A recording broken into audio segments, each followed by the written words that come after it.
Good evening, ladies and gentlemen, and welcome to the Jaquar Design Confab. Architect and Interiors India is proud to be associated with the Jaquar Group and bring to you this very exciting forum, this time in its virtual avatar. We're bringing you this session from the beautiful city of Nagpur, and we'll have some wonderful designers and architects joining us from this city to talk about this exciting topic that we have for today. But before that, we have a wonderful personality, a celebrated architect who doesn't need any introduction, but just to tell you, he's the president of the COA, architect Habeeb Khan. And in conversation with him, we have Mr. Mohit Hajela, who's a group head for business development at Jaquar Group. So without further ado, let me pass on this discussion to Mohit so he can take it from here. And we're all excited for what lies ahead. So let's not waste any time. Mohit, over to you. Good evening, viewers. On behalf of Jaquar Group and ITP Media, it is absolutely a pleasure to welcome all of you to Jaquar Design Confab, this time in its virtual avatar. The maiden episode of this webinar series, rooted in the past, geared for the future, will shine the spotlight on Nagpur, a city that is steeped in tradition and history, yet fast developing requires structure that resonates this ethos. The architecture of Nagpur reflects this best, from the colonial-era edifices to the modern-day buildings. The design thinking has evolved to suit the aspirations of its people, yet helps maintain a deep connection to the region's customs and beliefs. We will learn from the city's leading design minds today how they are able to balance the two. After all, it may well be a lesson that the rest of the country could benefit from. But first, going to some historic facts that gives Nagpur a very distinctive presence in the map of the subcontinent. Nagpur, as you all know, is a city situated at the geographical center of India, has a rich heritage dating back 3,000 years. The Orange City also holds many historical associations dating back to the times when Kingdom of Nagpur, being founded by the Gaudiya rulers of Devgarh, and which later came under the rule of the Nagpur Bhosles. The British conquests of the Marathas in central India embarked the dawn of the British Raj in central India, and Nagpur was the capital of the then central provinces and Berar. Like many cities of the subcontinent, civil lines, we are all familiar with this word, civil lines actually did hold fort to be developed in Nagpur during the British Raj, and the area is majorly dominated by grandeur of beautiful buildings dating back to the colonial era, to the likes of Hislop College, Morris College, All Saints Cathedral, Bishop Cotton School, GPO, to name a few, besides several other attractions to the city like the classic limestone building of the Reserve Bank of India and Nagpur railway station.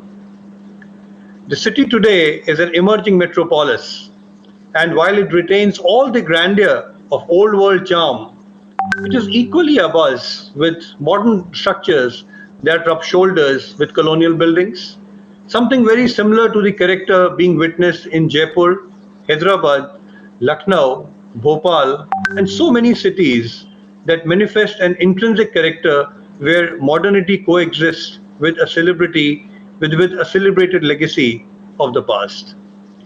Joining me today, ladies and gentlemen, is equally a legendary name in the field of architecture and education, one who hails from the city and has pioneering contribution to architecture, known nationally and internationally, much acclaimed architect Habeeb Khan.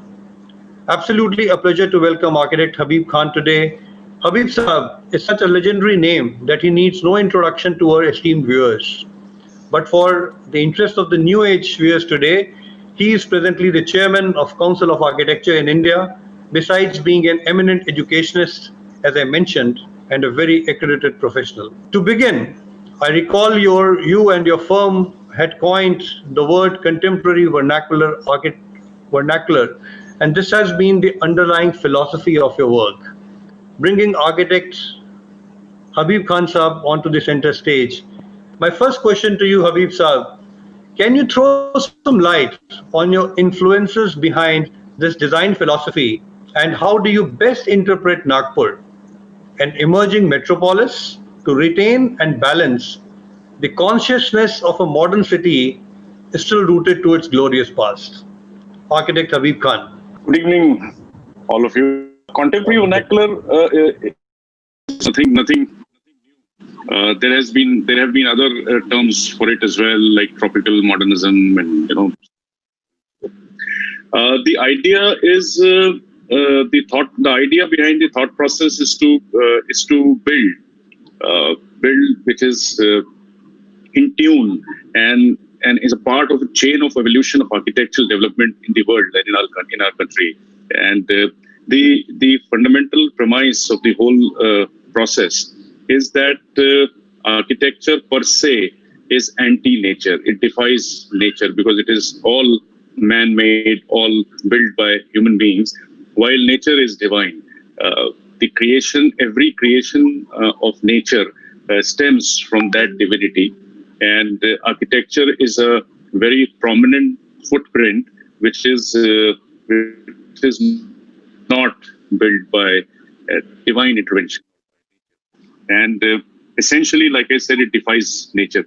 So what happens is when you build, you are essentially trying to defy the divine process of creation. Our thought process is to build in sync with nature, build in sync with the entire process of the divine creation. Now, how do you do that? How do you do that? How do you arrive at this product of divine creation? The summary of the entire process of the wisdom of our forefathers have built and learned from them. And essentially, architecture in the earlier times was a result of problem solving. Started growing and started becoming bigger and bigger, larger spans needed to be covered because of the gatherings that had. So forth was a symbiotic relationship with the structural systems and the problems that faced human beings, and it was a cohesive development that happened earlier, took over, and modernization and globalization happened. We, in the whole process, forgot the symbiotic relationship that exists between these two, and we started to build in such a fashion that we started creating problems rather than giving solutions to problems. So the idea stems from the fact that you be creative in your process of building, and also be in tune with the chain that I'm talking of, chain of evolution. If you see the architectural development in our country, starting from Mohenjo-daro, Harappa, the Vedic times, and subsequently, the invasion of the Mughals and they settling down here, that the Britishers coming in, colonial development. It was all in sync. It was part of a chain of development.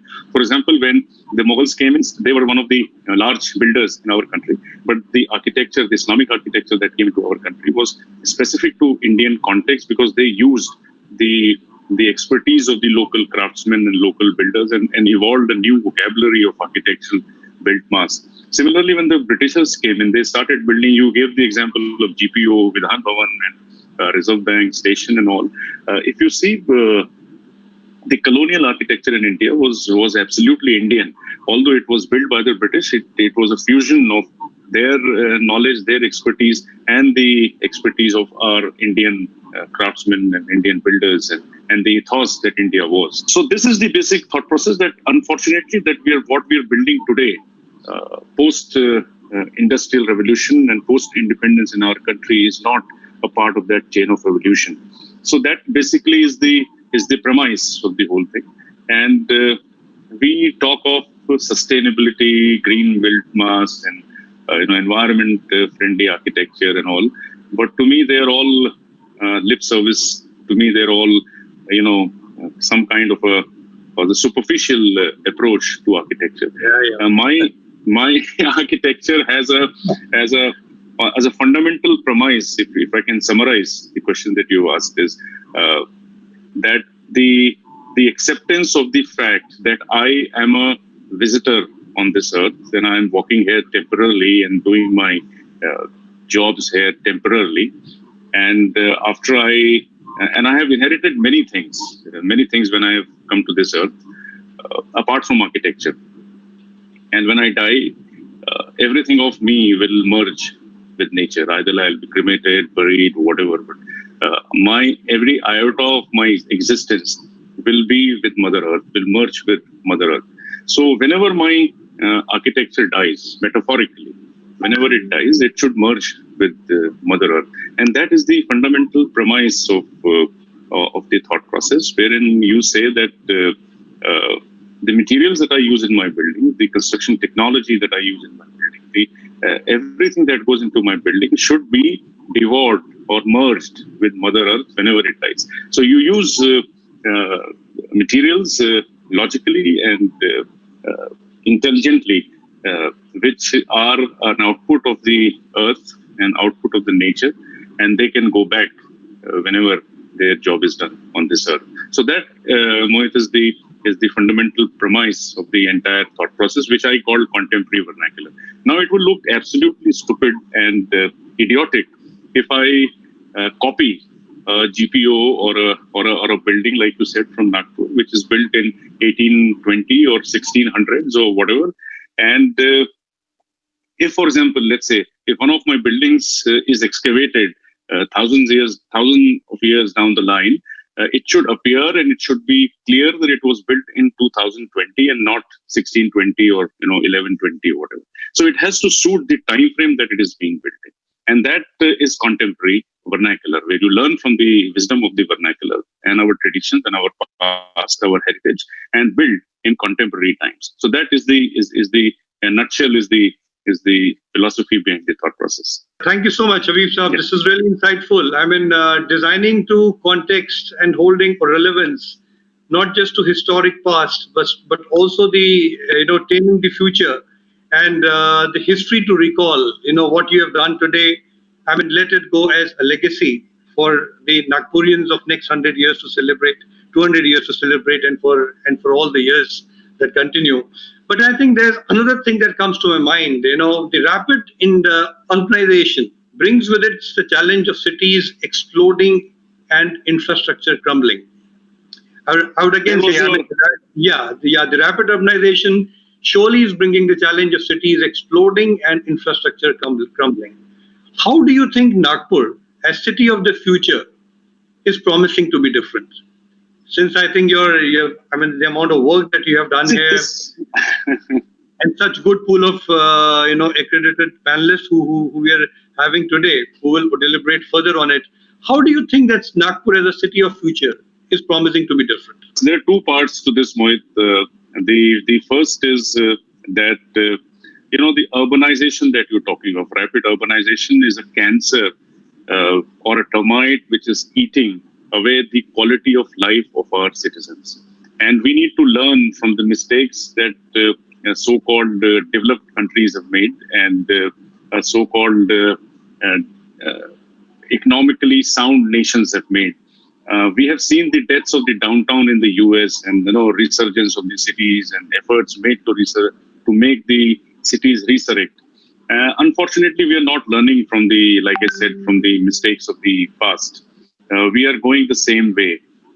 Urbanization is a ill that we need to address at the fundamental root, and we need to stop the migration that happens from the rural areas, and that will happen only when you empower the rural sector economically, socially, psychologically, and unless this process of rural migration to urban centers will stop, our infrastructure is crumbling. We have already seen our quality of life of these people, of these migrants who come from the rural areas and settle down in cities for a better livelihood, better living, better quality of life is not. It's a dichotomy that we all are living in, wherein a person who migrates from the rural areas to urban areas comes for a better quality of life and better sustainable livelihood, and he does get a part of it, but he is sacrificing the quality of life that he had in his rural settings. So it's very important for our policymakers, for our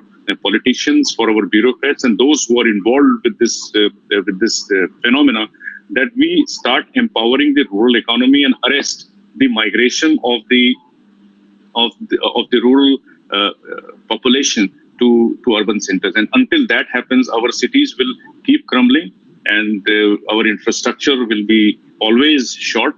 And in the overall process, we are compromising the quality of life of our citizens, whether they are urban citizens or they are rural citizens. And Nagpur is going the same way. Unfortunately, we are not learning from the mistakes of the earlier of the past, and we are not sympathetic to see, this is the issue, a fundamental issue which we are facing in Nagpur. Was such a laid back and a quaint old city, small town, where the quality of life was much better than anywhere else. We had largest green cover, and we had a totally different and very distinct lifestyle that was there in Nagpur. It still exists to a great extent. Still, people feel that it's a nice place to live in and a livable place still. But we are going the same way. The path that Nagpur is taking is unfortunately the same as every other city. We want to have a metro. We want to have large scale developments, flyovers. All that is fine. I mean, I'm not against it. I'm not saying no. But cities have to be contained. If Nagpur is not contained today, it will explode and burst out like all other cities have. Look at what Hyderabad was 20 years before, 30 years before. Absolutely. And now it is burst out beyond manageable means, and Nagpur is also going the same. No, can't agree more. I think at one end, definitely staying in Delhi, I find Nagpur far more livable. I think it's something that we all look forward to, but then the challenges of urbanization is definitely posing to be a big threat. And how cities are able to cope up with infrastructure, not only by being, future ready in terms of making the city more habitable, more green, more sustainable. And as you so rightly said, the quality of life. I think that is what is of utmost consequence. Thank you, Habeeb Saab. And taking this forward, we have got a pool of wonderful panelists waiting for us, some very accredited designers from Nagpur, and my fellow friend and colleague, Mr. Vibhor Srivastava would take this discussion forward, as we have some of the most accredited panelists today from the city of Nagpur to take this discussion forward. Thank you, sir. Habeeb Saab, it's always a pleasure meeting you and discussing with you. Thank you. And we look forward to continuing this. Thank you. Yeah. Over to you, Vibhor. Thank you. Thank you. I mean, I absolutely devoured every moment of Habeeb Saab. Very, the thing that he said really touched the chords, and I think everybody in the audience must listen to it, imbibe from it, learn from it, and ensure that in your cities you will do at least, if not 100%, at least 20% of it to make the city grow, shine, and livable. Thank you, Habeeb Saab. It's always been a pleasure to have you on our show, and inshallah, we hope to see you soon in action. Same here. Same here. Thank you so much. Thanks a lot. Thanks a lot, Mohit. Thank you, Vibhor. Thank you so much. Thank you, Habeeb Saab. Pleasure. Thank you, Habeeb Saab. See you soon. Thank you. What an interesting session we saw. And may I request all my panel members to join me. And I think before all my panel come in, I just want to say a big thanks to all the beautiful, lovely audience for showing in great numbers. And I'm thinking you are also enjoying the session as much as I'm enjoying. May I have all my panelists, Mr. Viren Khare, everybody, so that we can kick off for another round of an exciting discussion. Mithali, could you just help the other gentlemen to join? Welcome, Ashrafal Bhai. Welcome, Shira Bano Monita. Can we have Mr. Viren Khare ji? Mr. Viren Khare, can you please come? Can somebody reach out to him? Once again, a very good evening, and what a wonderful weather here in Mumbai. And I'm sure Nagpur must be really having the best of the time at this moment. And listening to conversation with Mr. Mohit Hajela and Habeeb Khan Shah was absolutely, mind-blowing. I mean, it really touched the chord. And I think people at the Nagpur will be also feeling very emotional about it. How can we just retain the city, a laid-back city, completely relaxed, and God knows. But, That's the dichotomy, the new world, the new embrace, the new charm. You have to do it. Ladies and gentlemen, we now begin with such an extraordinary panel that you see this here with me this evening. Let me take the opportunity to tell you the topic one more time. It's rooted in the past, geared for the future. My editor has really chosen this topic, keeping the discussion alive. And this is the maiden series that we're starting in the virtual form of Jaguar Design Confab with the lovely and beautiful city of Nagpur. Joining me on the panel today is Mr. Viren Khare, who needs no introduction. Big fan of him, a legendary architect from Nagpur, principal architect and owner, VK Associates. Next, we have Shera Bano Merchant, principal architect and owner, Square 9 Design. Ashfaq Ahmed, director, Ashfaq Ahmed Consultancy Services. Welcome, Ashfaq Bhai. Welcome. Then we have Monita Patel, principal designer, Monita Patel and Associates. Welcome, Monita. And then a very young friend from mine, Ashish Bobchi, branch head, Nagpur Jaguar Group, and with me also my editor, Mitali Kodeka. So ladies and gentlemen, it's once again a huge privilege and a very warm welcome to excellent panel here. And I would go straight to Shera Bano. So Shera Bano, the question that I've been thinking and talking to you, I've known you for many, many years now. And I think I'll just go straight to the question. And before that, may I ask all my lovely audience that is simply growing in numbers to please put your questions in Q&A column. I promise my editor, Mitali, will make sure that you get your questions answered, as many of them possible. So please post your question in the Q&A column. All right. So Sheraji, the question to you is, Nagpur is a city steeped in a rich design history with important lessons to teach us. What are some of the learnings we can take from the past that can be applied to today's projects? So that's the first question. We like to hear your comments, Shera, and also Ashfaq Bhai would also like to label this question later. First, the lady. Yeah. Ms. Shera. Thank you so much, everyone. Thank you, Jaguar, for inviting me to this lovely panel discussion. It's really a topic which is close to our hearts. As Habeeb has rightly said, we are a laid-back community, the whole of Nagpur, and it is something to do with the geography and the history of our past. If I can talk at the city level, and if you look at the history of Nagpur, you will find that, especially the geography, Nagpur is encradled between the mountains of the Vindhyas and the Satpuras. So it was always abound with forests, and the Gonds. This area is called as the Gond Vana. That is forests belonging to the Gonds. So we have live testimony in having forests right in the center of our cities, the Seminary Hills and the Governor's Kothi, the city fort, the Sitabaji Fort, and it has been interspersed with a lot of these lakes. We have almost 11 lakes within our city. The Shukarwari Talao, the Naik Talao, and many Ambajari Lake, and so many other lakes. So what has happened is the structure of Nagpur has developed in a manner that, as Habeeb was rightly saying, there are dense areas which the city developed, and it is interspersed with a lot of these open areas, the forest as well as the lakes. So that's a very good and key learning which we should pick up, and I would term it as oxygen banks. These are our actual punji, if I can talk about it, because this is where Nagpur breathes and relaxes itself, and that is how we take it further. Coming to the buildings also of this, especially of the colonial era, if you see, they have an aura around it because mainly they have a foreground in front of it. So coming to building, I would see that if we cannot imitate the past, as Habeeb has rightly said, we can, because that era is gone. I cannot have a building in 2020 resembling something, even if I like the GPO building or the railway station or the RBI I'm so fond of. So we need to have contemporary language, but certain things like, having a foreground to the building or having large open spaces surrounding it helps us to appreciate architecture better. So these are the major takes from the past, which I feel are, really worth imbibing. Very well, Sheraji. I think, I always like people who just keep it short, and, it's such a great thing to, for as a moderator, as a sutradhar, to keep asking the same question and getting inputs from the other. Ashfaq, I said, I would like to come on to you also on this question. I love the line, you said something like, it's a dense city, but, there are oxygen banks. And man, really thoughtful, so good. But Ashfaq, your take on this question. Yeah, thank you. As Shera told that this area, this region is also known as Gondwana.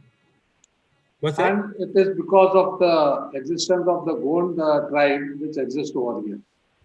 But you will be surprised to know that if you go to the past, some million years ago, how this area was formed. It was formed by the eruption of volcano.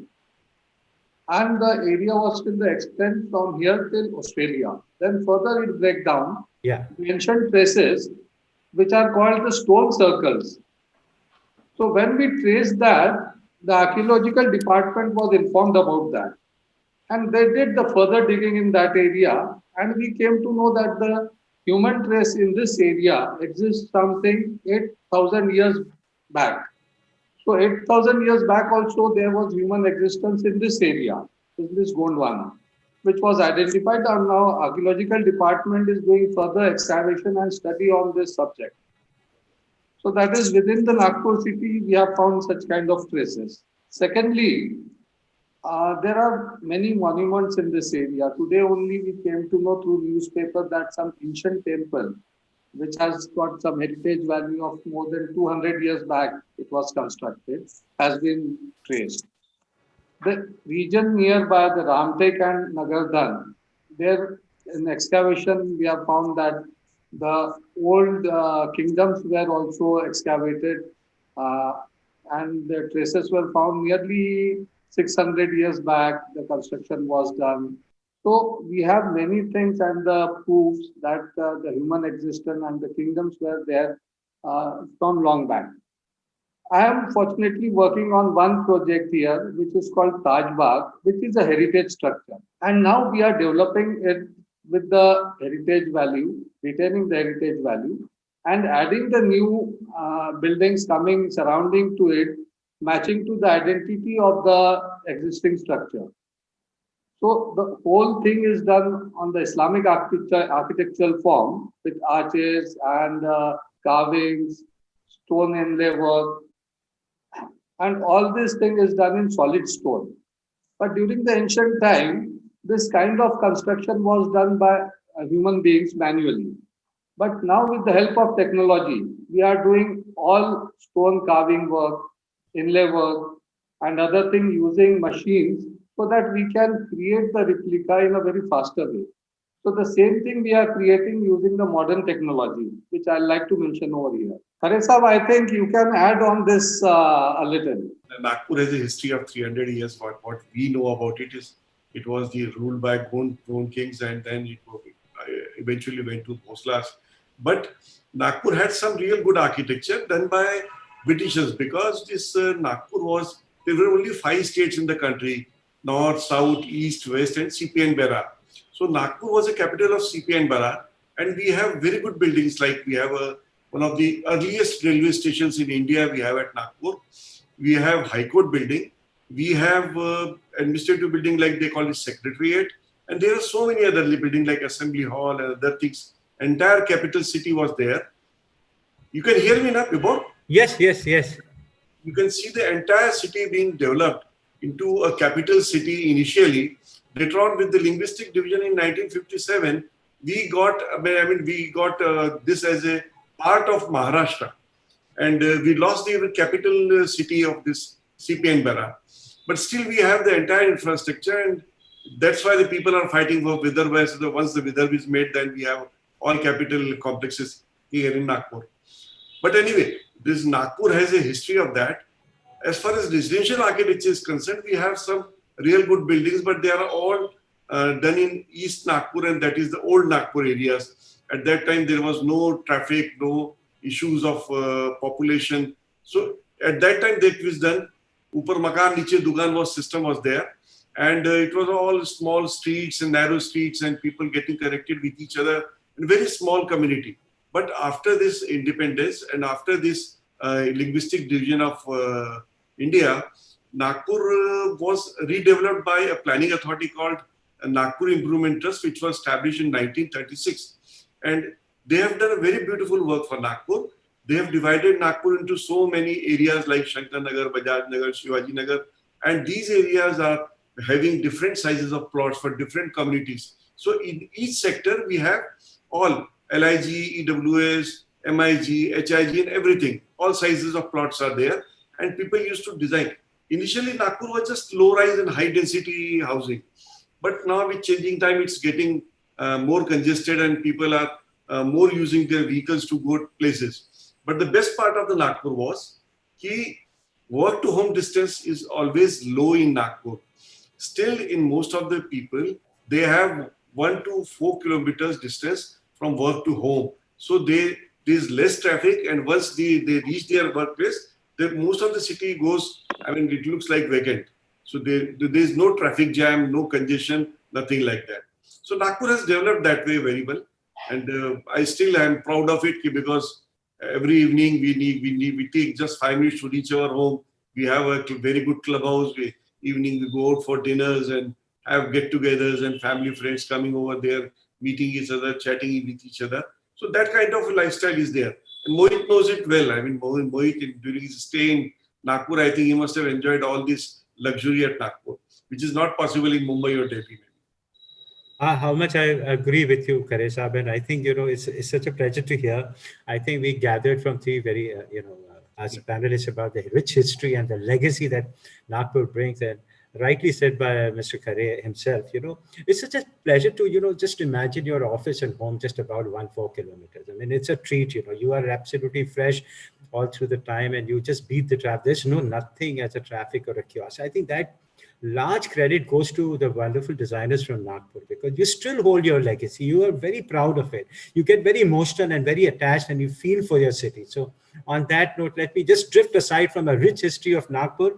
I know it's in very safe hands, very competent people there on the panel that I see at the moment. So I think Nagpur has a way to go forward and forward. But let me bring the young lady, Monita Patel, in.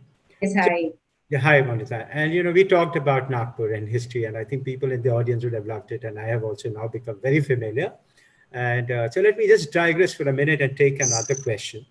More in terms of wellness, because that's something which is, the designers are talking, the inhabitants are talking, people in commercial office space are talking. It's so imperative that, how great is a place where you work. So the question is basically, there was already growing focus on wellness and in design. Sorry, Jaquar, I can't hear you clearly. I'm so sorry. All right. There was already a growing focus on wellness and in design pre-COVID. Is that part clear? Yes, yes. Which has only increased with the pandemic. Pandemic has really, taken wellness ahead, which was probably in yesteryears were not. It was always there, but because of the pandemic, it has rightly come into the forefront. All right. What are the changes you are witnessing in terms of the adoption of health and well-being features? Right. So I think that's the question. In terms of the wellness, there was something that, designers and people, the asset owners, they were talking about wellness. But more so and moreover, because of the pandemic, it has really taken a priority now. So what has been your experience and how are you dealing with this? Well, it's indeed a pleasure to share my views with you. So we all have been witnessing the pandemic, which has come as a sudden to all of us and bringing in drastic changes in all our overall lifestyles. Well, the major thing that has really taught us is that change is the only constant, which we can eventually say it has been proved. Well, there are a lot of changes that we are seeing we all are witnessing in the design fraternity, all of us. So I can very strongly see the change, people who have really understood the importance of a good lifestyle, comfort, and yes, of course, hygiene, which was eventually there, but has become a very important, now playing a very important role in our lives and, of course, in the designing that we are facing overall every day. I think we all can share our views on this. That's... Shriram, would you like to add on this? Because I think to me, I feel, and today we have a great brand like Jaguar, and of course, Ashish, you can also join in. Yes, yes, yes, Yeah, why not? because wellness is a very critical. May I give first to the lady, Ashish, Yeah, before yeah, I of come course, to you? of course. Would you like to elaborate? I mean, Yeah, and I started with a compliment saying less words. So people, you can continue. I mean, it's not restricted on words. So Shira, please. Yeah. Okay. Yeah, as rightly said by Monica, these days we are all dealing with this pandemic and design changes are the norm today. So we need to think about offices which have social distancing norms within them. We have to decrease the density. First, we were able to, pack in more people within a small office area, so especially offices, public entertainment areas like the malls, we still don't have a proper policy on it, theaters, institutions, museums, these are the places we have not still got a clear policy of how we want to go ahead with it. So design interventions would be needed. Simple solutions like, there was a very indigenous solution given by one of our glass person, as Monita would confirm, to have a kind of screen in front of the desk so that, you are not able to spread the contagion. So these kind of solutions are becoming the norm. The more innovative, the better. So these are some of the things, lockdown has taught us. Also, because we are, stuck up more now inside, so there is a conscious effort to, move out of our screen space, the way we are stuck up now.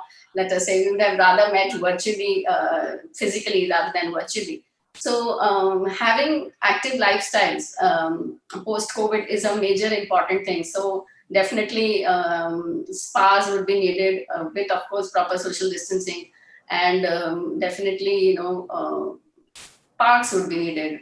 Cycling trails would be needed. So all of this needs to be inserted more into our urban fabric. That's what I feel. So these are design interventions which may not feel like a building, but this would add. Of course, the government need to support us on this to be added into the city fabric so that we can move ahead and have healthier lifestyles. Very good. On the healthier lifestyle, Ashish, I've seen you. You were very curious to add your bit, and I know Jaguar. You always keep listening. Your ears are very attentive to which is the way our designer friends are talking. What are the users looking at? How do we make life simple for them?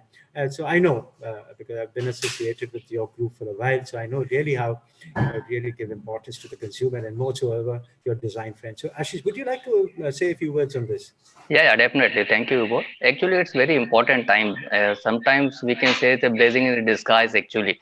Of course, the tough time is there. The pandemic is there. The peoples are everywhere there and at home only for 6 months. So, but the time has changed a lot, basically.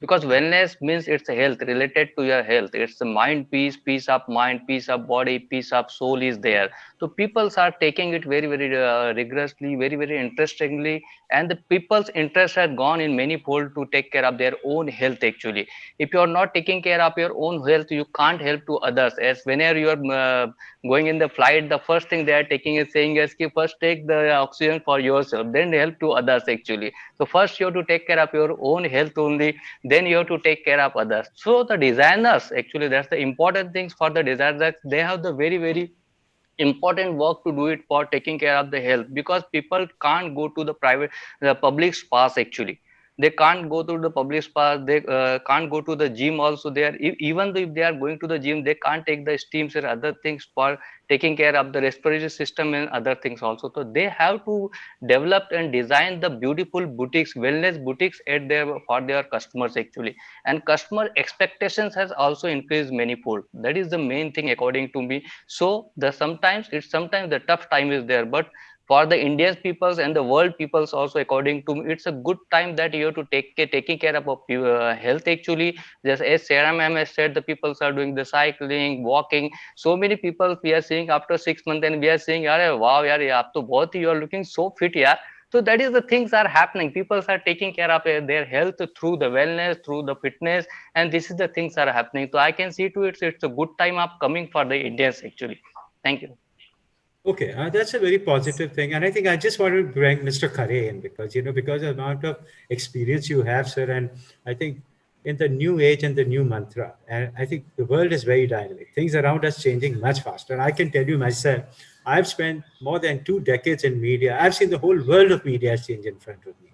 And the only way is to adopt and be, very, very alert. What's happening around you? So what's happening in your thing? So what's your take in terms of wellness? What are your clients saying? What are they asking? What's your take? Yeah. Yeah, this is people have been alerted by this pandemic, that is sure. But most of the time, what I feel, I launched a scheme long back before pandemic, and I thought of all these things, all inclusive housing, in which you have a clubhouse, you have a gym, you have a spa, you have a banquet hall, you have gardens, you have all the planning areas. I have done certain townships, all very small townships, but I always wanted to have all inclusive, because that helps in keeping a traffic very low in that area, and the areas are very safe and people feel safe in that areas. It's the time now that even in Nagpur, instead of just creating all high-rise buildings, we should migrate to some small townships, maybe 100 acres, 50 acres, 200 acres land, and all inclusive, including they should have a school, they should have a gym, everything they should have. I mean, the people should not be made to come to the city every day. I had been to a place called Attendon in Germany, and Hishtag or maybe Schiltag, these areas are there in Germany. They are very, very small towns with a population of 6 to 10,000. But the people are so happy there, because all day they are working, and the evening they come together into a church, they come into a common, what do they call is in architectural language, piazzas, and they enjoy their life. That should be there. And whenever they need to go to some town, they go to a nearby town. So that should be there as far as urban design is concerned. As far as building design is concerned, people should try to create some workspaces, some area for leisure, some area for fitness. This is, I think, the trend of the day. Not because of only pandemic, but I think even most of this time when there was a pandemic, people have felt that, काश मेरे घर पे एक treadmill होता तो मैं घर पे ही अपना exercise कर लेता. I would not have gone out. That is the thing which people coming into people's mind. And fitness is really very important. You have to have a good immunity to avoid. Maybe this was the first pandemic, Corona. Maybe there will be some more pandemics in near future, because war will be fought on health grounds and with the all these biological warfare. There will not be any atom bomb or anything like that. So people should be conscious and make all inclusive housing schemes henceforth. That is what is I feel like. Yeah, we go. Oh, what I love about Mr. Curry is that he really sums it. So you want to say something? Yeah, go ahead. Yes. As Virendra has rightly said, what I foresee is a huge shift, and a conscious one at that, of reverse migration of the young urban population moving to families and small couples moving to spend their weeks in the countryside or their farmhouses or places where there is less pollution, and come back to the city on weekends to spend their time and socially engage with other communities and other population. And with the internet and work from home, all this is becoming more and more possible. So 10 years down the line, I might, what I feel is there can be no big deal of a big urban house. There can be, large houses in the countryside, and coming to the downtown or coming to the city only for social engagement. That could be becoming a norm in the future. That's what I had to add. No, brilliantly said. I think Mohit. But looking at the present scenario, this has actually gotten a drastic change. Like every residence today is coming up with the demand of having a steam, having a wellness in their houses. So this has become a demand for every residences that we are building today, be it an apartment, be it a bungalow, be it whatever, be it a farmhouse. So it's the mindset of people has changed. They are now wanting, now that has become a part of the lifestyle. It's not just a luxury element, which used to be only in the clubhouses or going for a vacation. It is no more that way. This has gotten a drastic change. So Ashish, this goes for you. So I think Ashish is very, very keenly listening, and all his colleagues are listening. But just to labor on wellness, I think this is a very important and I think an imperative, from a design perspective in architecture, to be inclusive, as Mr. Khare and Shera and Moneta also made. So it's not luxury. It is a matter of need and importance. And if you recall what Habeeb also said, urbanization, rapid urbanization, like a cancer, like a termite. You can't have, and you need to, he said one very important, arrest the migration. But where would the rural population go? So I think the ownership and the kind of amount of work that rests on the shoulders of designers is enormous. But let me just switch on from wellness. It is definitely one must look at it. And Ashfaq Bhai, just coming to you very quickly, with this question, we have seen a shift away from contextual and locally relevant designs. What is your take on this? How important is to align a project to its local context and purpose? That also brings us to the very topic again, rooted in the past, geared for the future. I hope you heard my question. Is that okay, Ashfaq? Right. Yes. Yeah, please go ahead. Actually, understanding the context is important in response to the needs of the user. So basically, we are designing any project for the end user or for our client. So understanding his needs is very important. Now, normally, if you see in last 10, 15 years, any building in urban areas, if you are speaking about Nagpur, you will see that they are using glass facade in a very large way. Definitely, it gives a better look. European people are using that because of some different reason. But we are adopting it to give elevation and facade treatment. But we don't realize that in a city like Nagpur, which has a temperature from 45 to 50 degrees, how much heat gain we are introducing inside the building and making in comfort level for the user. At the same time, we are also increasing the energy consumption level, because when heat gain is more in the building, definitely the air conditioning and other units are to be continuously operating whenever you are using that particular area. So my point is that when we design a building in a city like Nagpur, we should try to understand what are our limitations, what are our positive aspects of the region, and then we should design. I'd like to give Vibhor one example of a building which I have designed in Nagpur, which is fortunately a gold-rated green building. In this building, we have designed in such a way that we know that the temperature is much. So we have tried to reduce the glazing element, but at the same time, we wanted that the building, being an office building, administrative building, we wanted that the more daylight should be introduced inside the building. So we have designed in such a way that we have introduced the light through diffused way. We have not introduced the light inside the building directly. So by introducing the light in a diffused way, we have tried to reduce the heat gain inside the building. At the same time, the air circulation has also been planned in such a way that there is a proper flow of air around the building and inside the building. In the center, we have created an atrium in such a way that the hot air is taken up and it is released outside. So this kind of design with the context to the region is really helpful in creating a comfort level for the user. So I like to speak on this in such a way that we should design a building, a project after discussion with the user, understanding the local condition, and creating a better environment for the end users. Yes, we do.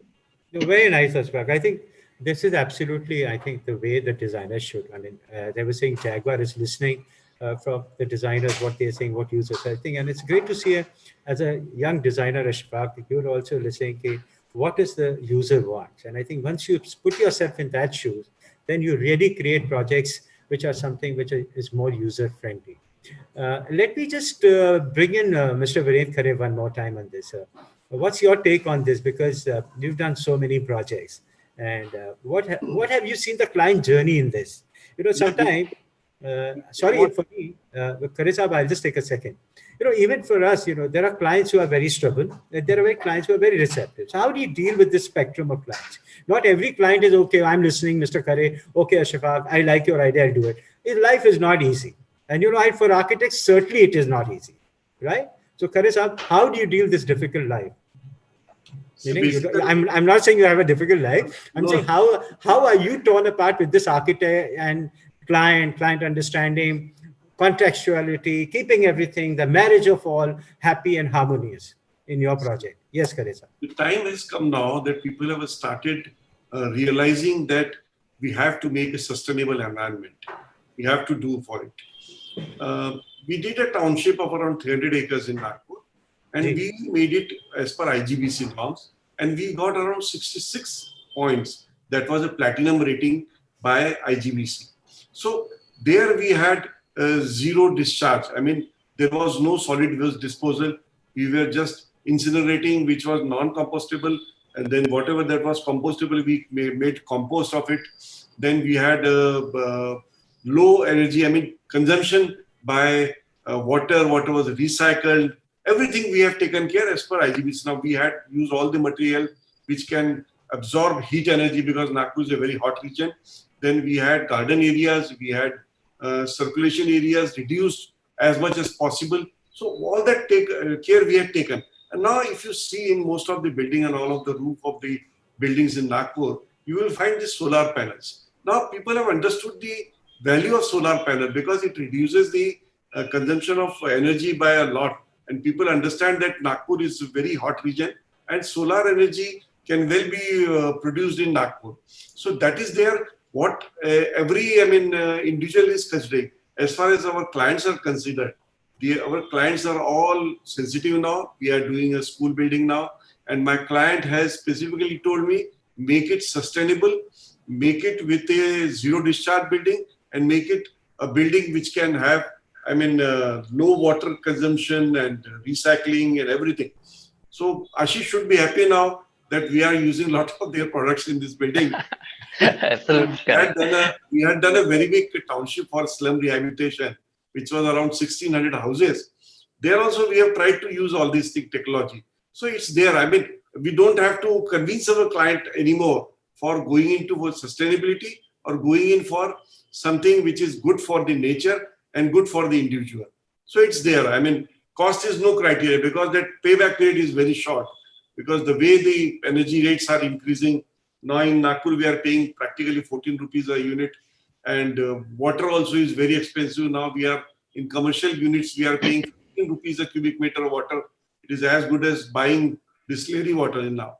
So it's something like that. So people are now sensitive and they are trying to conserve energy, resources and everything. So it's there. Yeah. Yeah. So I think what Kharisab is saying, clients are saying keep it zero waste, keep it sustainable. And I think your experience has been very good. But let me also hear from Ashrafaq and Monita.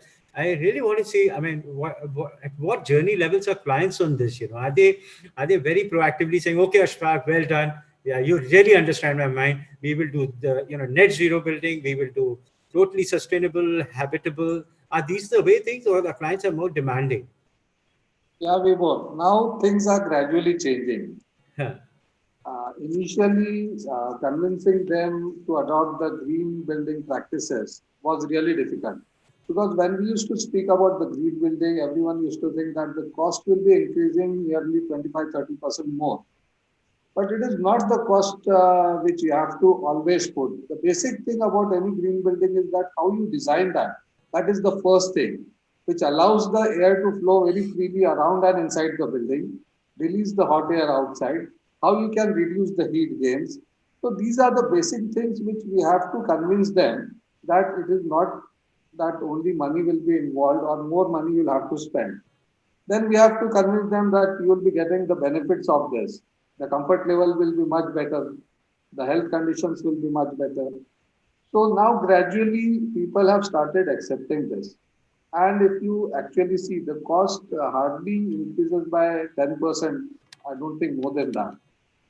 But now, as Kharisab told, that zero discharge building. Now people have realized the importance of this.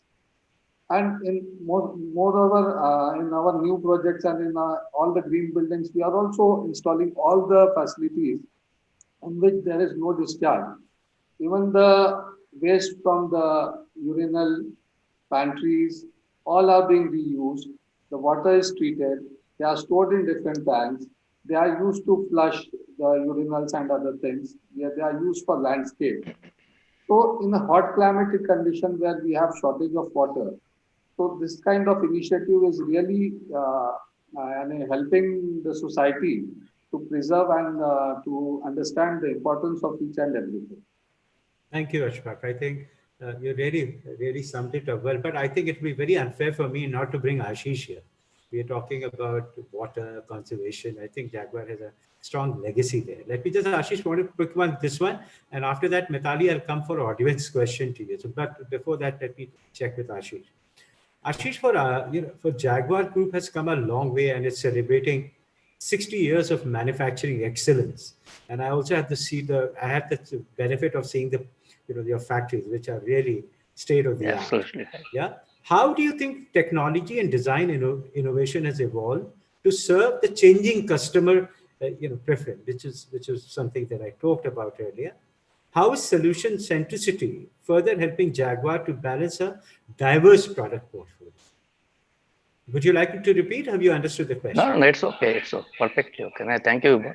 It's really a very interesting question, actually. And really, we are very proud of you, basically, that to associate with Jaguar, because we have the 60 years of manufacturing excellence. And really, it gives me an immense pleasure, basically, to say that one, because the 60 years of manufacturing experience is really something great what the company is having. And that is the biggest asset we are having. The Jaguar company, as you know it, completely, we have the footprint in approximately 60 plus countries. And that is the way we are increasing our footprint all over the world. And then the Jaguar manufacturing expertise is there, and we are always supporting the government vision of Make in India. That is, and it's increasing the cocoon economy also, that we are saying it, that's benefited to everyone. If you are saying that we are making India, we are using a Make in India product, so it's benefited to each and everyone of the entire Indians, actually. That is the basic difference what we are saying it right now. The peoples are really taking care of the economy also.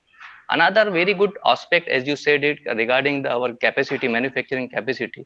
Every year we are manufacturing approximately 28 million faucets every year. And every day you can say to it 1.5 lakhs faucet every day. So that is the way the company is taking care of the people's, actually the market, we are taking care of it. Another very good aspect what we are seeing it in since last almost so many years, actually, the technology. The technology, we have to be tech savvy right now, and technology and design innovation, that makes really every organization successful. And once we are saying the technology always brings a new product, the new innovations.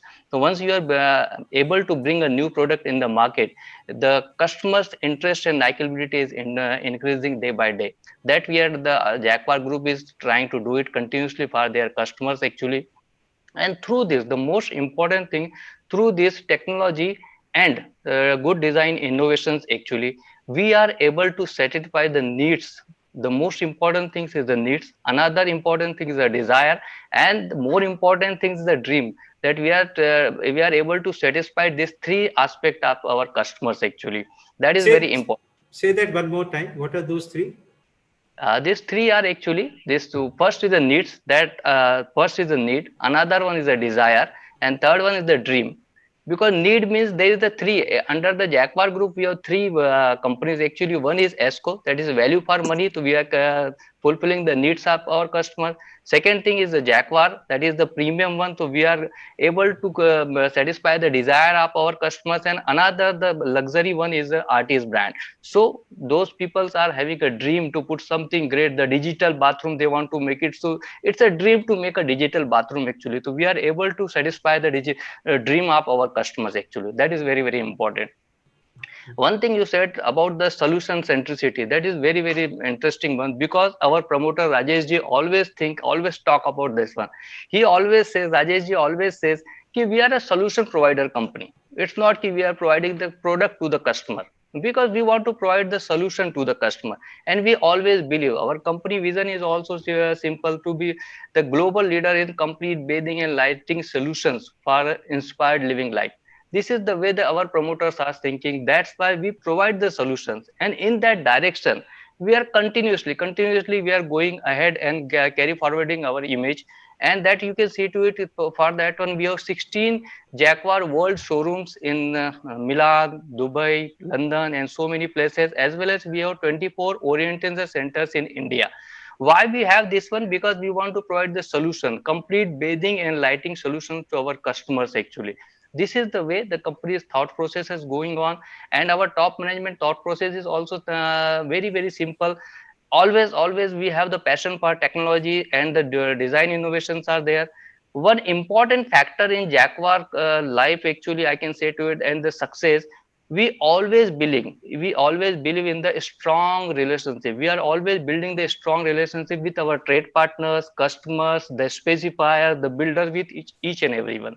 And one another things I want to tell you, that one thing is always makes the difference, that is people's. Actually, we all are sitting here, so we are making a difference. What we can do it together. Actually, the togetherness is there. So our top management is always taking care of our peoples. That's the big difference I can see to it, and that's why we are happy, very happy to associate with. Since last 21 years I am associating with Jaquar, so feeling so happy. And that's why thank you very much to each and every all the trade partners. Those are exceptional supports are giving, and right feedback and suggestion they are giving to us, so we are meeting the challenges in the market. Right, thank you. Wow. I mean, I'm just saying it. I'm a big fan of Jaguar and Rajesh Mehraji. I'm a big fan. I've learned a lot. I've experienced a lot of things about Jaguar. And I think they're really fundamentally very grounded company, grounded people for the people, and they for the customers. I think brilliant. Your smile says it all, my friend. So I don't want to really tell that. But yeah, Jaguar, really a great brand. And we have partnered and co-created. And this is one such platform that we are going through. Ladies and gentlemen, all my lovely audience there, it'll be very unfair for me not to get you in. May I ask my colleague Mithali Kudekar to please come up here? All right, Mithali. Mithali, I think, lots of people are sending questions. There are lots of architects on my... Absolutely.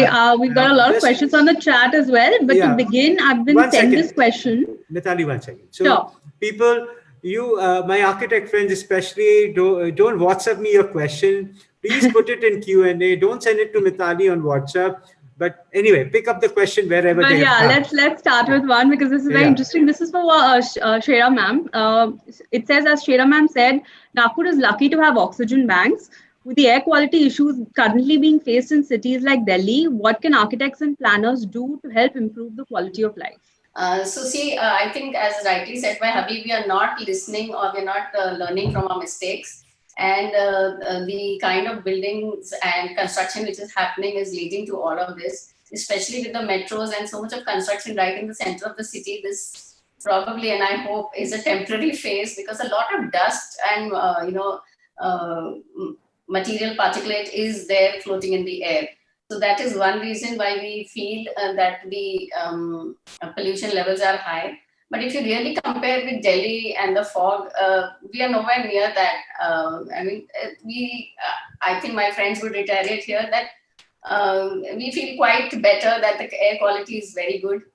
But this places definitely outside of the main core area, which is having a lot of these green zones, as I've already mentioned. Places like new developments like Desa and Baltrodi, and that side of the development doesn't have any green areas, demarcated. So that was one point which I left, was that at the time of planning itself, we need to put in huge tracts of land which are not going to be put to any use, which are not going to be owned by any one single entity. So that would help us to create these kind of banks in the future. Our forefathers were, very visionary in the sense that they allowed large banks like the PKD land to stay where it is, and up till today, we have this farmland right in the center of our city. Can you imagine such a thing happening in any other place? So absolutely not. Yeah.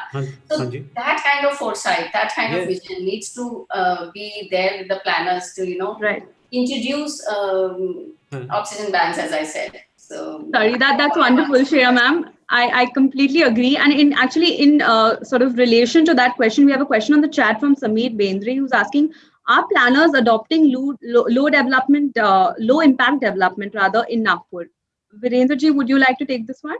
Yeah. I have already replied to Samir on his question and answer. Oh, you have? Okay. Yeah. Do you want to just tell the rest of us as well? There should be small townships, which I already know. We have already been working on some of these small townships, all inclusive, in which we have a good environment, low density, high density, low-rise buildings. And we are trying to minimize the distance of travel by work to home distance and from schools to home distance. That is what is the main criteria in designing these new places. Yeah. Correct. I think I have another question which would be apt for Monita. This one is from Prayas Ranka. He's asking, what's the importance of infusing nature in interiors? We've talked about the exteriors and how to protect, quality of life. But what about the interiors, Monita? Well, no luxury. That's a very personalized statement. But then there's no luxury without nature having it into interiors. It has to be a part of interiors. So light plays the most important role. Yeah. And that's the beauty of having nature inside the interiors. Right. As I said, it's the luxury element. Wonderful. There are so many questions. I'm just wondering which one to take now. There was one from Anik Mehta. He says, Nagpur has a deep-rooted design history. What learnings can we take from the past which can help design future pandemic-proof housing? Is that something that we can hope for? Pandemic-proof housing, Ashfaq? Yeah, definitely. If we see the history of design, Vada culture was mostly in this region, existed in this region. Right. It allowed the social distancing norm because it has a central courtyard. Then the sunlight used to come in that area. Air circulation was proper.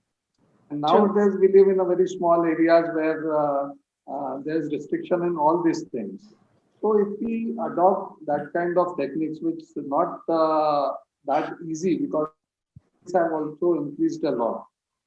But definitely in the planning of flat scheme or independent bungalows, we need that free flowing air is there so that there is no contamination remain inside the building.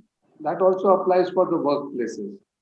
Correct. Definitely, with the past experience of this kind of design elements, we can plan the new building. Absolutely. One aspect is, of course, the sort of design elements and the styles of architecture and design. The other, of course, is the products. And how can I forget Ashish? So we have a very interesting question here, which is, what is the scope of wellness products in upcoming new architecture designs? This was again on the chat, but we don't have it's an anonymous question, so I don't know who's posed it, but obviously Ashish, I have to bring you in here. And it's really a very, very essential question for the right now. The conditions is very different. People are taking care of their health. The respiratory system is very, very important right now. The steam, we have to take it every day, as we are seeing so many videos for taking care of ourselves. So at least we have to take 2 times steam every day. Then the outer body and inner body, both are the things are important. So wellness, the spas are there, saunas are there, then the steam are there, then whirlpools are there. So we have to, that's why we are always telling whatever the discussion I'm having with the designers, actually, we are always suggesting to make a beautiful boutiques. Actually, small boutiques, we can make it in 10 by 8, 8 by 10. They are the expert one, actually. We can't say how, but they can show us, and they are continuously guiding us and giving the right feedback how we can make a boutique, wellness boutique in a small places also. We have a lot of discussion with Shera ma'am, Monita ma'am, Ashfaq sir, Khare sir, and other designers also, and they are giving a very good suggestions, because even though they had given so many designs to us also to satisfy our customer, because in this way we can take care of our customers. Basically, if you are taking care of your customers' health, actually that is nothing important than anything else right now. We just need to take care of our customers' health, and that's why we can go ahead, because it's build a relationship. Again, we give a lot of importance to the relationship. That's why we can go ahead, and wellness, of course, it's a lifeline right now. Absolutely. Very well said, Ashish. Vibhor, do we have any time for more questions? Listen, audience will hate me, but guys, we love you, so stay there. Huh? I like the way you are there. All right. So maybe you want to take one last one then, because I have to move for the one round final, because time is flying. Sure. I am enjoying the session. Maybe the last one. This is a rather long one, so bear with me. It comes from Shankar Ghime. He's saying in Nagpur, still the monumental architecture, like the railway station, the RBI High Court building, which belong to the past, they still stand, they still exist.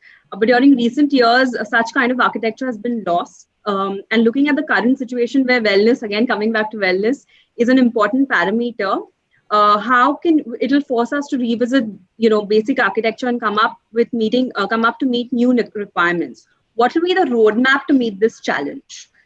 Any of the panelists want to Khare take sahab, would you like to take this one? थोड़ा लंबा है, but आप सारांश में बता सकते हैं.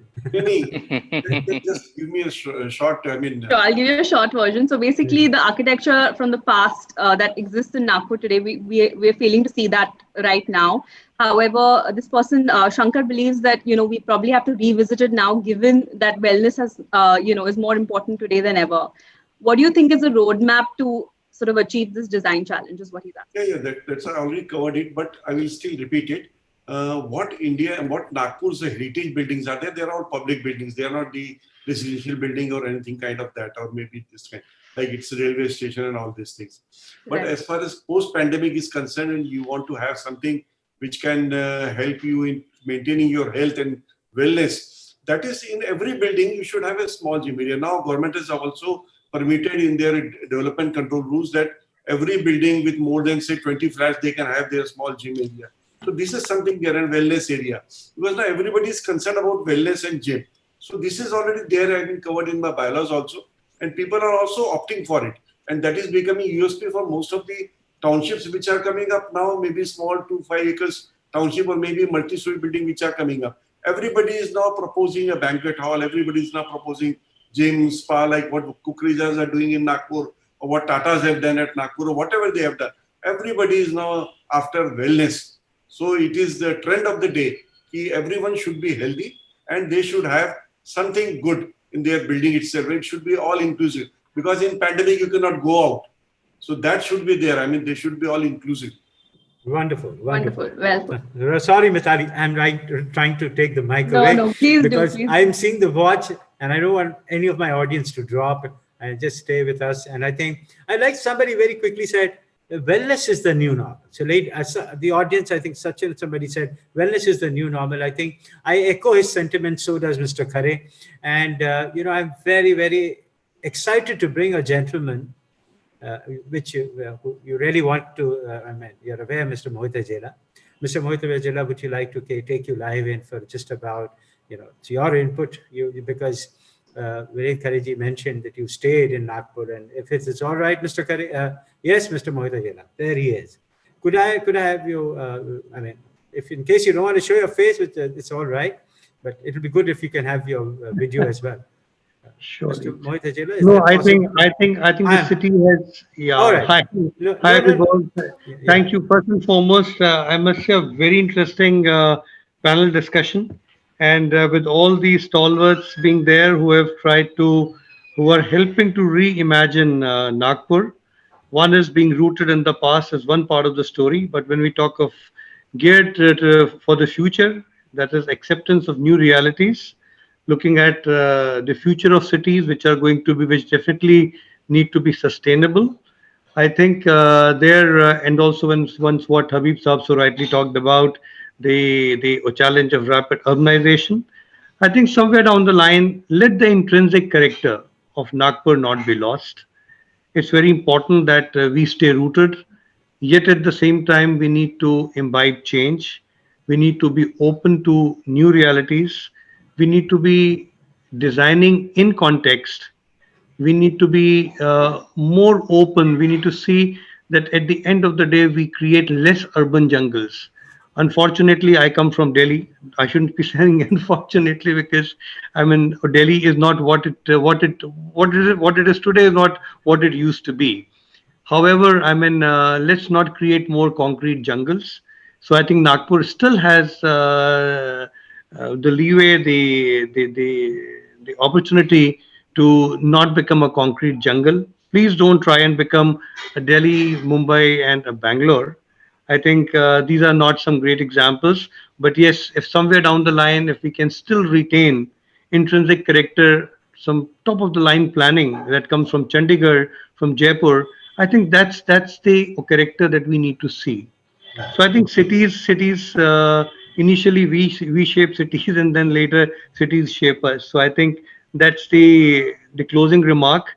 and very interesting discussion. I must thank all the panelists, and before you, as usual, have been a fantastic moderator. Thank you, Mohit. You are very kind. And listen, I'm tempted to go on a 30-second one. Mohit actually gave me the last 30 minutes, 30 seconds. And I know Monita will like me for this because she wants to keep it very brief. Monita, that's too brief. Eh? You can take 1 minute. All right. So I think, before I am going to sum up after this, but I just need to put me a perspective to this. A 30-second question, so each one of you get 30 can become 45. How grateful and large-hearted am I? So what I want to ask is a message from my wonderful friends here, the stalwarts, the great designers that we've heard for the last 1.5 hours, to give one strong messaging to the entire design fraternity, rest of the country, from Nagpur. मतलब कहने का मतलब ये है कि नागपुर से क्या design message देना चाहेंगे आप rest of the designer friends so they can take whatever they want to. We can't force them. But what is the message that you want to give it from Nagpur as proud designers from Nagpur? And let me bring it, the person who speaks the less. She may not like me, but let me bring you again, Monita. Please unmute yourself. And if you want to prod and think I'll continue talking, you have 30 to 45 seconds, Monita. Please unmute your mic to say a good message from Nagpur to the rest of the designers. Oh, that's just being so unfair. No, just, we must laugh, thank God. No, please. That's just being so unfair. That's how we started. The first message that I conveyed to you was no. No. So, okay, so you take your time. Let me come to Ashfaq Bhai. Okay. It can't be unfair to such a lovely lady. So, Ashfaq Bhai, yours. Thank you. Yeah. So, Monita, you have skipped the question. Taken the time. Well, definitely, Vibhor, I'd like to say that to my designer friend that we should design to the context, and we should try to preserve the nature, Mother Earth. Preserve the nature. Awesome. I love these small lines. Fabulous. Totally floored. Shirati, your 30 seconds. Okay. You can have 40 because Ashfaq Bhai just did on less than 15 or 18 seconds. Yeah. And I would like to say that architects should be sensitive locally and design more for the local conditions and fuse it with the modern elements and flavor of the region together to bring out absolutely fantastic and imaginative designs. That would be my take. I have to again say, please go ahead. Add it with the modern design elements and you get a great fantastic contemporary design. I really like it. I mean, how well behaved my Nagpur designer friends are. Khare Saab, can I come to you? Yeah. But sir, आपके पास अब 1 minute का time हो गया. All of them have used. So please go ahead. What I will suggest for the all new developments, not only in Nagpur, but in most of the metropolis also, they should start creating small townships, fully sustainable, maybe 100, 200 acres, small townships, which are all inclusive and fully sustainable with IGBC, filing all IGBC norms and creating an architecture of low-rise, low-density, and not low-rise, high-density or high-rise, high-density, but low-rise, low-density, and really people should love to live in those places. They should have mixture of rural and urban areas. So that should be there, the trend in most of the developing cities or maybe new cities or maybe cities like Nagpur, in which we are now seeing some 4 or 5 small townships coming up. So it should be there in every town. That's why. Very nice. Monita, may I come to you with your permission? Okay. Yeah, please go ahead. So as I said earlier, so I would add on the same. So change is the only constant. So let's add on more beauty. Change is the only constant. Okay. Proved again. So we need to add in more beauty to our present circumstances, our present scenarios. Let's make our environment more beautiful. Awesome. Ashish? I want to say, because in this pandemic time, I see two things very, very seriously. One is the maximum utilization of kitchen and washrooms. So I want to give one and I request my designers to enhance the beauty of kitchens as well as the washroom actually. This is the suggestions I am having it. And everyone has to then how we can make our surroundings inspire others to be fit actually. So we can put so many things in our areas, how we can utilize it. That is very, very important. So washrooms, if we can increase the size of the washrooms and as well as the kitchens also, because that is a maximum utilization things we saw it, and that makes a big difference actually in the living. That it's my thinking. I'm just taking 1 minute to take a breath. There's so many things happen, and I'm just trying to collate my mind together. You guys have really said something very, very touching. The last 30 seconds were like, I don't know what to say. It was so enriching. So let me just say, firstly, a big hand to our lovely viewers out there. And, we're going to conclude this session, but let me just sum it up, and immensely thank Jaquar, Mohit and everybody in his team for putting together with us, this fabulous panel, the maiden attempt, which is a resounding success by the love and the smile and their handshakes and your questions and all of that tells and testifies that you've been with us and you're still with us. You really love this as much as I'm loving it. Rooted in the past and, looking forward for the future is definitely in the very, very safe hands of this excellent designers from Nagpur. There is no two questions about it. Nagpur is absolutely blessed to have, and so much is the country, India, with some phenomenally, amazing, talented, grounded, rooted in their city, love their city, passionate about their work, and their work speaks volumes of their credentials. Ladies and gentlemen, before I end it up, Ashfaq Bhai said, design to the context, preserve the nature. How beautiful. Design to the context, preserve to the nature. You'll always be relevant if you follow these fundamentals. Then I moved on and Shera said, sensitive locally, designed for modern design elements and regional flavors. So I think it's a great recipe. You become contextual, hold the legacy together, embrace the new technology, embrace the new product, bring it together. It's like a great chef. So thank you, man. Thank you for that. And then I think I came back to Karisab for his enormous experience and wisdom and always been very helpful to ITP Media Group. So thank you, sir, for always being with us. But what you said, and you've been always advocating and telling in this forum and others, people take a note of this, what he said. Design small townships, fully sustainable and inclusive. It's a golden word here again. Today I sit out of Mumbai, Moji sits out of Delhi, you folks sit out of Nagpur. What we see, it's a chaos.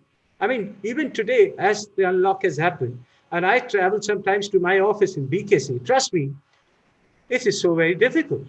And imagine what Karisab said sometime back in the course of the discussion, from house to office, work from home is 1 to 4 kilometers. And somebody in the audience said, yes, I agree.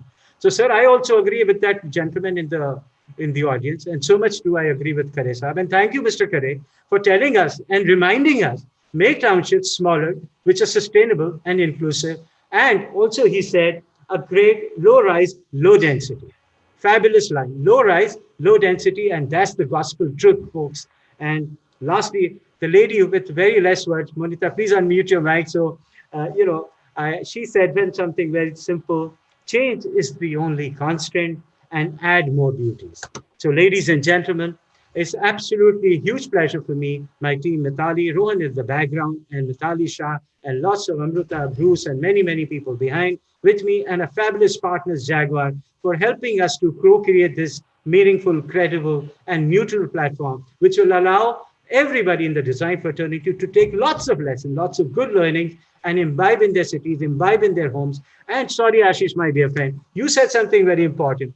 Kitchens and washroom. Ladies will love you for kitchen and washrooms, and I love my washroom too. Make it bigger, make it more contemporary, make it more comfortable. Was it all right, Ashish? Yes, I think, absolutely. And, so I'm very apologies that I missed you. I think these were two things he said, two pillars that he mentioned, kitchens and bathroom. And today, trust me, we use most of them today as much as, it would happen in the past. So I think we come to this end of the session, and I would say my very able editor, Mithali, is going to really plaster the net with all my social media back engine to talk about the content, what happened, we want to discuss. So ladies and gentlemen, a very big warm thank you to you for your time, for your patience, and audience, how much I love you, because I keep you seeing in my panel that you're still with me. Thank you, and we come back on 27.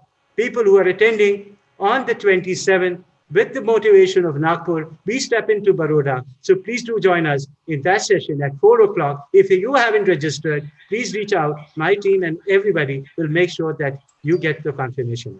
Thank you. And I wish you all a very healthy and blessed life full of wellness. And if you need more wellness, Jaguar friends are there to help you. And stay blessed, stay safe. And what else? I think I ran out of words. A big thanks once again. And wonderful, and have a good weekend. Thank you, Ashwag Bhai. Thank you, Sheraji. Thank you, Mamita. Thank you, Ashish. Thank you, Varenkare. Thank you all. Thank you, Mohit. Bye. Thank you, Thank you very much. Thank you, everyone.